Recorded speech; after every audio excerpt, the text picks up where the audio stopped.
ആകാശവാണി. നമസ്കാരം. വാർത്തകൾ വായിക്കുന്നത് നരേന്ദ്രമോഹൻ.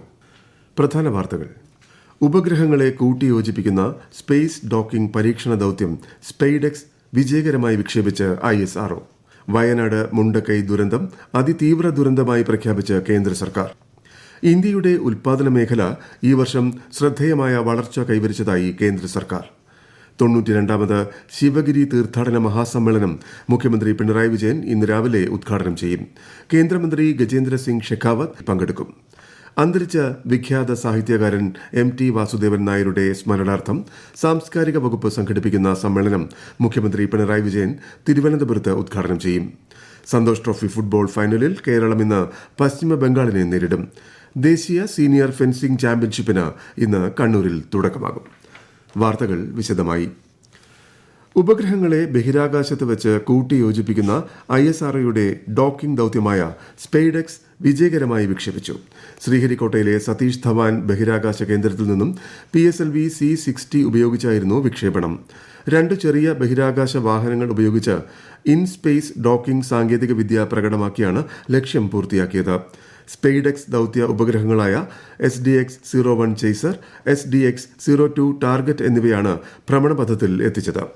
ഇന്ത്യൻ ഓൺ മൂൺ, ഭാരതീയ അന്തരീക്ഷ സ്റ്റേഷൻ നിർമ്മാണം തുടങ്ങി ഇന്ത്യയുടെ ഭാവി ബഹിരാകാശ ലക്ഷ്യങ്ങളിലേക്കുള്ള ചുവടുവയ്പ് കൂടിയാണ് ഈ ദൌത്യം. സ്പെയ്ഡെക്സിന്റെ വിജയത്തിൽ ISRO ചെയർമാൻ സന്തോഷം രേഖപ്പെടുത്തി.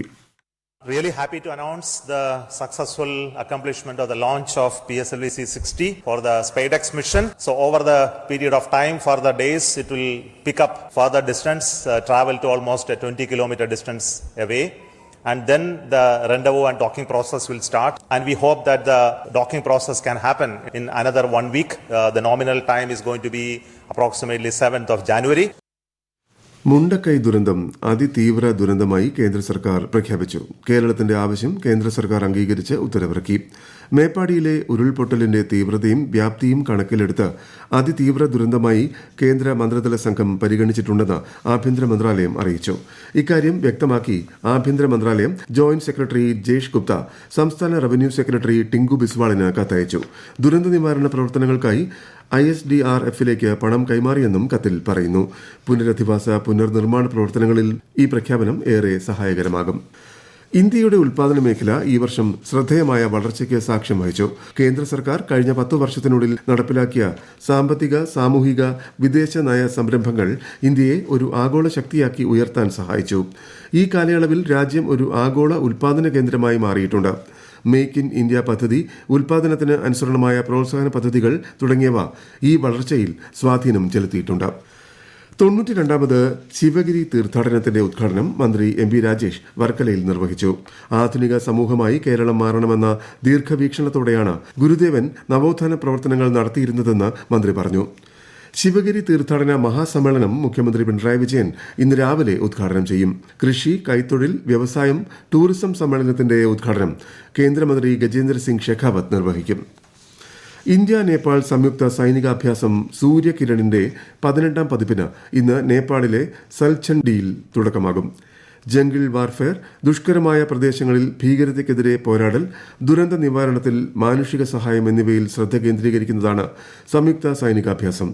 ഇന്ത്യൻ സേനയുടെ 11ാം ഗൂർഖ റൈഫിളും നേപ്പാളി സേനയുടെ ശ്രീജംഗ് ബറ്റാലിയനുമാണ് 2 ആഴ്ചത്തെ പരിശീലനത്തിൽ പങ്കെടുക്കുന്നത്. നികുതി വെട്ടിപ്പ് നടത്തുന്നവരെ പിടികൂടാൻ ഡിജി യാത്രയുടെ വിവരങ്ങൾ ഉപയോഗിക്കുമെന്ന മാധ്യമ റിപ്പോർട്ടുകൾ തള്ളി കേന്ദ്ര സർക്കാർ. ഇത്തരം വാർത്തകൾ അടിസ്ഥാനരഹിതവും ഊഹാപോഹങ്ങൾ മാത്രവുമാണെന്നും വ്യോമയാന മന്ത്രാലയം വ്യക്തമാക്കി. ഡിജി യാത്രക്കാരുടെ വിവരങ്ങൾ നികുതി അധികാരികളുമായി പങ്കിടുന്നില്ലെന്നും മന്ത്രാലയം അറിയിച്ചു. അടുത്ത സാമ്പത്തിക വർഷത്തേക്കുള്ള കേന്ദ്ര ബജറ്റിന് മുന്നോടിയായി ഇന്നലെ ന്യൂഡൽഹിയിൽ ചേർന്ന ആരോഗ്യ, വിദ്യാഭ്യാസ മേഖലകളിലെ വിദഗ്ധരും പ്രതിനിധികളും പങ്കെടുത്ത കൂടിയാലോചനാ യോഗത്തിൽ കേന്ദ്ര ധനമന്ത്രി നിർമ്മലാ സീതാരാമൻ അധ്യക്ഷത വഹിച്ചു. ധനകാര്യ, വിദ്യാഭ്യാസ, ആരോഗ്യ വകുപ്പുകളിലെ ഉന്നത ഉദ്യോഗസ്ഥർ യോഗത്തിൽ പങ്കെടുത്തു. ഇന്ത്യൻ അന്തർവാഹിനികളിൽ അന്തരീക്ഷ ഓക്സിജൻ ഉപയോഗിക്കാതെയുള്ള ഊർജ്ജ സംവിധാനമായ air independent propulsion AIP system DRDO AIPക്ക് വേണ്ടി നിർമ്മിക്കുന്നതിനും കൽവരി ക്ലാസ് അന്തർവാഹിനികളിൽ ഇലക്ട്രോണിക് ഹെവി വെയ്റ്റ് ടോർപിഡോയുടെ സംയോജനത്തിനുമായി ഏകദേശം 2867 കോടി രൂപയുടെ 2 കരാറുകളിൽ പ്രതിരോധ മന്ത്രാലയം ഇന്നലെ ന്യൂഡൽഹിയിൽ ഒപ്പുവച്ചു. വിവാദ് സെ വിശ്വാസ് പദ്ധതിയുടെ സമയപരിധി അടുത്ത മാസം 31 വരെയായി ദീർഘിപ്പിച്ചു. സ്കീമിൽ വ്യക്തമാക്കിയ പ്രകാരം അടയ്ക്കേണ്ട തുക നിർണ്ണയിക്കാൻ നികുതിദായകർക്ക് അധിക സമയം സഹായകമാകും. ആദായ നികുതി വകുപ്പുമായുള്ള തർക്കങ്ങൾ പരിഹരിക്കാൻ നികുതിദായകരെ സഹായിക്കുകയെന്ന ലക്ഷ്യത്തോടെ 2024 ബജറ്റ് പ്രസംഗത്തിൽ കേന്ദ്ര ധനമന്ത്രി നിർമ്മല സീതാരാമനാണ് വിവാദ് സെ വിശ്വാസ് പദ്ധതി പ്രഖ്യാപിച്ചത്. ഹാർബറുകൾ ആധുനികവൽക്കരിക്കാനും മത്സ്യത്തൊഴിലാളികൾക്ക് കൂടുതൽ സൌകര്യങ്ങൾ ഏർപ്പെടുത്താനുമായി ആവിഷ്കരിച്ച പദ്ധതികൾ സമയബന്ധിതമായി നടപ്പിലാക്കുമെന്ന് കേന്ദ്ര ഫിഷറീസ് സഹമന്ത്രി ജോർജ് കുര്യൻ. ഹാർബർ വികസന പദ്ധതികൾ അവലോകനം ചെയ്യാൻ ഇന്നലെ കൊയിലാണ്ടി പുതിയാപ്പ ഹാർബറുകൾ സന്ദർശിച്ച ശേഷം സംസാരിക്കുകയായിരുന്നു അദ്ദേഹം. പുതിയാപ്പയിൽ പദ്ധതി ഏതാണ്ട് പൂർത്തിയാകുന്ന ഘട്ടത്തിലാണെന്നും കൊയിലാണ്ടിയിൽ ഇനി മുന്നോട്ട് പോകേണ്ടതുണ്ടെന്നും അദ്ദേഹം പറഞ്ഞു. കേന്ദ്ര ആഭ്യന്തരമന്ത്രി അമിത്ഷാ ദ്വിദിന സന്ദർശനത്തിനായി ഇന്നലെ ഗുജറാത്തിലെത്തി.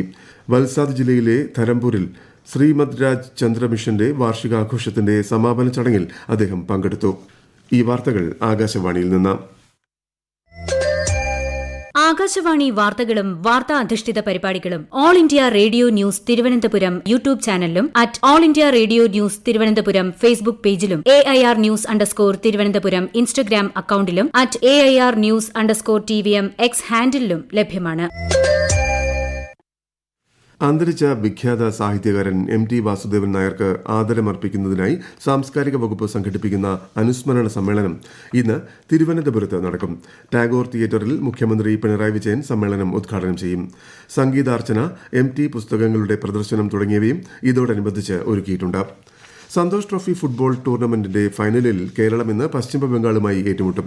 രാത്രി 7:30 ഹൈദരാബാദിലെ GMC ബാലയോഗി സ്റ്റേഡിയത്തിലാണ് മത്സരം. ഇന്നലെ നടന്ന സെമിഫൈനലിൽ 1-5 ഗോളുകൾക്ക് മണിപ്പൂരിനെ വീഴ്ത്തിയാണ് കേരളം കലാശക്കളിക്ക് യോഗ്യത നേടിയത്. 39ാമത് ദേശീയ സീനിയർ ഫെൻസിംഗ് ചാമ്പ്യൻഷിപ്പിന് ഇന്ന് കണ്ണൂരിൽ തുടക്കമാകും. മുണ്ടയാട് ഇൻഡോർ സ്റ്റേഡിയത്തിൽ രാവിലെ മന്ത്രി രാമചന്ദ്രൻ കടന്നപ്പള്ളി ഉദ്ഘാടനം ചെയ്യും. കൂടുതൽ വിവരങ്ങളുമായി ആകാശവാണി കണ്ണൂർ ജില്ലാ പ്രതിനിധി KO ശശിധരൻ. കേരള സ്പോർട്സ് കൌൺസിലിന്റെ സഹകരണത്തോടെ നടക്കുന്ന ചാമ്പ്യൻഷിപ്പിൽ 26 സംസ്ഥാനങ്ങളിലെയും കേന്ദ്രഭരണ പ്രദേശങ്ങളിലെയും സർവീസസിന്റെയും ടീമുകൾ പങ്കെടുക്കുന്നുണ്ട്. ഒളിമ്പ്യൻ ഭവാനി ദേവി ഉൾപ്പെടെയുള്ളവർ മത്സരത്തിൽ പങ്കെടുക്കാനായി എത്തും. ഇൻഡോർ സ്റ്റേഡിയത്തിൽ പ്രത്യേകം സജ്ജീകരിച്ച 13 പിച്ചുകളിലാണ് മത്സരങ്ങൾ നടക്കുക. എപ്പെ, സാബർ, ഫോയൽ വിഭാഗത്തിൽ ടീം മത്സരങ്ങളും വ്യക്തിഗത മത്സരങ്ങളും ഉണ്ടായിരിക്കും. ജനുവരി 3 വരെ നടക്കുന്ന ചാമ്പ്യൻഷിപ്പിൽ 700ഓളം കായിക താരങ്ങളാണ് മത്സരിക്കാനെത്തുന്നത്. ഉത്തരാഖണ്ഡിൽ നടക്കുന്ന 38ാമത് ദേശീയ ഗെയിംസിന്റെ സെലക്ഷൻ മത്സരം കൂടിയാണ് ഈ ചാമ്പ്യൻഷിപ്പ്. ഹോക്കി ഇന്ത്യ ലീഗിൽ ഇന്നലെ നടന്ന മത്സരത്തിൽ വേദാന്ത കലിംഗ ലാൻസേഴ്സിനെതിരെ UP രുദ്രാസിന് ജയം. റൂർക്കലയിലെ ബിർസ മുണ്ട ഹോക്കി സ്റ്റേഡിയത്തിൽ നടന്ന മത്സരത്തിൽ 3-1 UP രുദ്രാസിന്റെ ജയം. പുതുവർഷ ആഘോഷങ്ങളോടനുബന്ധിച്ച് ദേശീയ തലസ്ഥാനത്ത് ഡൽഹി പോലീസ് സുരക്ഷ ശക്തമാക്കി. പൊതുവിടങ്ങളിൽ തിരക്ക് നിയന്ത്രിക്കുന്നതിനായും അടിയന്തര ഘട്ടങ്ങളിൽ സ്വീകരിക്കേണ്ട നടപടികൾ സംബന്ധിച്ചും തീരുമാനമെടുത്തിട്ടുണ്ട്. ദേശീയ തലസ്ഥാനത്ത് ട്രാഫിക് നിയന്ത്രണവും ഏർപ്പെടുത്തിയിട്ടുണ്ട്. പുതുവത്സരാഘോഷവേളയിൽ ക്രമസമാധാനവും സ്വൈരജീവിതവും ഉറപ്പാക്കുന്നതിന് കർശന നടപടികൾ സ്വീകരിക്കാൻ സംസ്ഥാന പോലീസ് മേധാവി ജില്ലാ പോലീസ് മേധാവിമാർക്ക് നിർദ്ദേശം നൽകി. പൊതുയിടങ്ങളിൽ പോലീസ് പെട്രോളിംഗും നിരീക്ഷണവും കർശനമാക്കും. വിവിധ ജില്ലകളിൽ പുതുവത്സരാഘോഷം നടക്കുന്ന പ്രധാന സ്ഥലങ്ങൾ കേന്ദ്രീകരിച്ച് പരിശോധനകൾ കർശനമാക്കുന്നതിന് സ്പെഷ്യൽ ടീമുകൾ രൂപീകരിക്കാനും നിർദ്ദേശിച്ചിട്ടുണ്ട്. മുൻ പ്രധാനമന്ത്രി ഡോക്ടർ മൻമോഹൻ സിംഗിന്റെ നിര്യാണത്തെ തുടർന്ന് നാളെ വരെ ദുഃഖാചരണം പ്രഖ്യാപിച്ചിട്ടുള്ള സാഹചര്യത്തിൽ പുതുവത്സരത്തോടനുബന്ധിച്ച് ഫോർട്ട് കൊച്ചി പരേഡ് ഗ്രൌണ്ടിൽ പാപ്പാഞ്ഞിയെ കത്തിക്കുന്ന ചടങ്ങ് ഇന്ന് അർദ്ധരാത്രി ഉണ്ടാകില്ല. നാളെ നടത്താനിരുന്ന ഫോർട്ട് കൊച്ചി കാർണിവൽ റാലിയും 2-ാം തീയതിയിലേക്ക് മാറ്റിയിട്ടുണ്ട്. യുണൈറ്റഡ് അറബ് എമിറേറ്റ്സിന്റെ മധ്യസ്ഥതയിൽ ഉണ്ടാക്കിയ കരാർ പ്രകാരം റഷ്യയും യുക്രൈനും 100 കണക്കിന് യുദ്ധ തടവുകാരെ കൈമാറി. 180ഓളം പേർ മോചിപ്പിക്കപ്പെട്ടതായി ഇരു രാഷ്ട്ര നേതാക്കളും അറിയിച്ചു. യുക്രൈനിന് $6 ബില്യൺ സഹായം അമേരിക്ക പ്രഖ്യാപിച്ചു. ഇന്നലെ US president Joe Biden $2.5 billion അധിക സുരക്ഷാ സഹായം പ്രഖ്യാപിച്ചിരുന്നു. പ്രധാന വാർത്തകൾ വീണ്ടും. ഉപഗ്രഹങ്ങളെ കൂട്ടിയോജിപ്പിക്കുന്ന സ്പേസ് ഡോക്കിംഗ് പരീക്ഷണ ദൌത്യം സ്പെയ്ഡെക്സ് വിജയകരമായി വിക്ഷേപിച്ച് ISRO. വയനാട് മുണ്ടക്കൈ ദുരന്തം അതിതീവ്ര ദുരന്തമായി പ്രഖ്യാപിച്ച് കേന്ദ്ര സർക്കാർ. ഇന്ത്യയുടെ ഉൽപാദന മേഖല ഈ വർഷം ശ്രദ്ധേയമായ വളർച്ച കൈവരിച്ചതായി കേന്ദ്ര സർക്കാർ. 92ാമത് ശിവഗിരി തീർത്ഥാടന മഹാസമ്മേളനം മുഖ്യമന്ത്രി പിണറായി വിജയൻ ഇന്ന് രാവിലെ ഉദ്ഘാടനം ചെയ്യും. കേന്ദ്രമന്ത്രി ഗജേന്ദ്ര സിംഗ് ഷെഖാവത്ത് പങ്കെടുക്കും. അന്തരിച്ച വിഖ്യാത സാഹിത്യകാരൻ MT വാസുദേവൻ നായരുടെ സ്മരണാർത്ഥം സാംസ്കാരിക വകുപ്പ് സംഘടിപ്പിക്കുന്ന സമ്മേളനം മുഖ്യമന്ത്രി പിണറായി വിജയൻ തിരുവനന്തപുരത്ത് ഉദ്ഘാടനം ചെയ്യും. സന്തോഷ് ട്രോഫി ഫുട്ബോൾ ഫൈനലിൽ കേരളം ഇന്ന് പശ്ചിമ ബംഗാളിനെ നേരിടും. ദേശീയ സീനിയർ ഫെൻസിംഗ് ചാമ്പ്യൻഷിപ്പിന് ഇന്ന് കണ്ണൂരിൽ തുടക്കം. വാർത്തകൾ കഴിഞ്ഞു. അടുത്ത വാർത്താ പ്രക്ഷേപണം ഉച്ചയ്ക്ക് 12:30.